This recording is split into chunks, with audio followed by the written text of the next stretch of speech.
queria trazer aqui, então, nessa história do Moraes, mais um capítulo que a gente acompanhou ontem, mais divulgações para a gente introduzindo também aqui, aos poucos, a nossa primeira convidada. O destaque de que um policial militar vinculado à equipe do ministro Alexandre de Moraes no Supremo Tribunal Federal fez pedidos para apurar fatos relacionados à segurança do ministro e a familiares deles também. A intenção era identificar o responsável pelo vazamento de dados, como números de telefone de Moraes e parentes, que acabaram levando a ameaças pessoais. A segurança do ministro também acionou o então chefe da Assessoria Especial de Enfrentamento à Desinformação do TSE, o Eduardo Tagliaferro, para descobrir quem mandou mensagens para a filha de Moraes e uma encomenda suspeita para a esposa do ministro. Quase todos os pedidos foram atendidos e respondidos por Tagliaferro, que diz ter obtido informações sigilosas com a ajuda de um policial civil de sua extrema confiança em São Paulo. O Tagliaferro também pediu que a identidade do policial fosse mantida em sigilo e, é claro, já vieram repercussões nesse sentido. A Corregedoria da Polícia Civil de São Paulo abriu um procedimento para investigar esse suposto vazamento de informações internas pro policial militar da equipe do Moraes no STF, complicando um pouco mais a situação nesse sentido. Para entender essa história, já convido aqui a participar da conversa com a gente também a professora Priscila Pâmela, advogada criminalista, aqui com a gente para essa conversa. Já te dou bom dia, doutora, já perguntando exatamente como é que essas novas informações complicam mais ou não a situação do ministro, se isso estaria dentro do escopo ou não do TSE de trazer essas informações agora voltadas então para questões de segurança dele e da família dele. Bom dia para você. Bom dia. Peço já que desculpa pela voz, estou bastante gripada, acho que como muitas pessoas aqui São em Paulo São sendo Paulo, São pelo Paulo. tempo muito seco, e pela mudança brusca de tempo. Mas agradeço muito aqui o convite para poder falar sobre esse tema que está aqui pegando fogo. E queria aqui, a partir de já colocar algumas premissas para a gente conseguir seguir num debate a partir dessa nova premissa. É evidente que o WhatsApp não é um mecanismo formal de atuação, né, dentro dos gabinetes, mas isso tem sido uma tendência cada vez maior. A tecnologia veio para ficar e então as formas de comunicação também mudaram. E outras duas, né, a gente está aqui, enfim, o ministro merece sim todas as críticas, mas também acho que merece dentro dos limites que a lei confere a ele.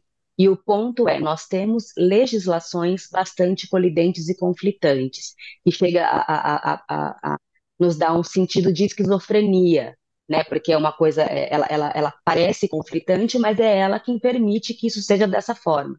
Então, o ministro, ele ocupa duas condições, duas posições, que é a de presidente do TSE e é a de ministro do STF, e ali o ministro responsável pela condução do inquérito das fake news.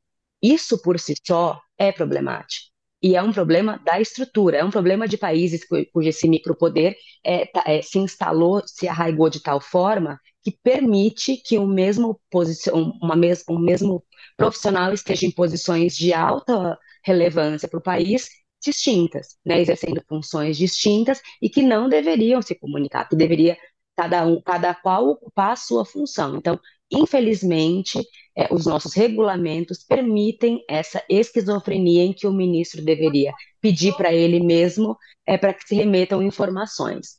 Então, pensando agora no ministro na condução do TSE, diferentemente de outros procedimentos, os procedimentos eleitorais têm muita urgência, né? Eles reclamam ali muita agilidade, tanto que os prazos são computados em horas, em 24, 48, justamente porque é para impedir que qualquer ação tenha reflexos na eleição. Então, qualquer ação, se não imediatamente anulada, ela pode ter reflexos e os reflexos dali não têm mais volta, né? Eles são irremediáveis e incontornáveis.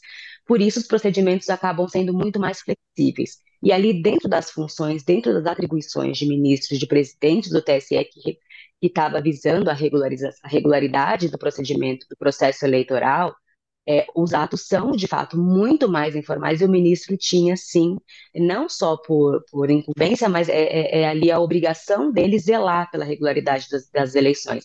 Então, a solicitação de relatórios é a coisa mais natural dentro do sistema eleitoral.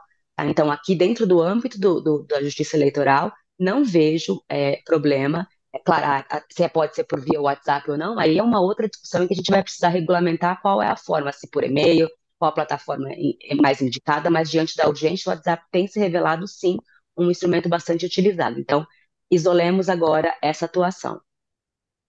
O Código de Processo Penal, agora vindo para ministro e STF, ele também dá ao juiz ali diversas capacidades, diversas atribuições de ofício.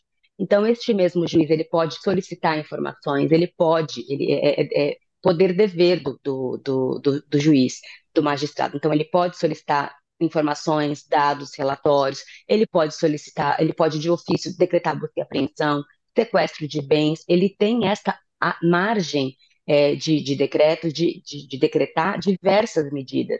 Né? Então, dentro deste âmbito também possível, ele pode solicitar os relatórios que foram produzidos no TSE. O problema é a organização das instituições que permite este conflito, mas não em si a atuação do ministro.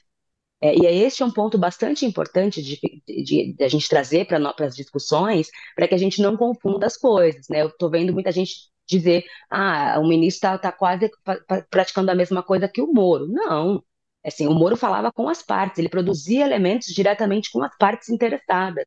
Aqui nós estamos falando de um ministro solicitando documentos para juntar em procedimentos. Então, é importante que a gente não faça de um fato que é bastante importante, que tem sim que ser discutido, que qualquer elemento que fuja da normalidade dentro dessa legalidade que permite essa atuação seja apurado. Mas o que não se pode é que, a partir deste cenário, a gente comece a fazer comparativos e comece a ver ilegalidade onde não há. Professora, Ilegalidades nós não podemos falar. Pois professora, não? a senhora diz que não houve ilegalidade, eu até concordo. Sim. Não há uma, muito embora eu seja um leigo, a senhora é uma especialista, mas não, Imagina. não houve ilegalidade. Mas o que eu pergunto é o seguinte: foi irregular? Há uma irregularidade? Se é irregular, também não é irregular, pode não ser convencional. E aí, o que que eu, assim, como atuante mesmo na área do direito, nós fazemos muitas críticas desde o início ao inquérito das fake news. Nós fazemos muitas críticas a como muitas coisas são conduzidas. E como é que a sociedade precisa debater isso? Fazer incidência, né, a partir de processos em curso, para levar temáticas que são importantes. Então, vamos lá, o regimento interno do STF, ele não coaduna com o sistema constitucional, precisamos discutir isso. Esse sistema que permite que o ministro ocupe a função de presidente do TSE e de ministro do STF são colidentes? Precisamos discutir isso.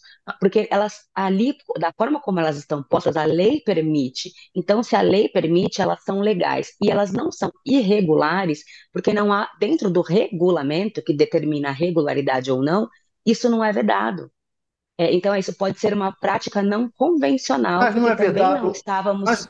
mas não é vedado um Só vou tribunal. concluir A sua uma maioria. frasezinha, só uma frase, porque também não era convencional o momento de ataque das instituições com o qual nós estávamos lidando.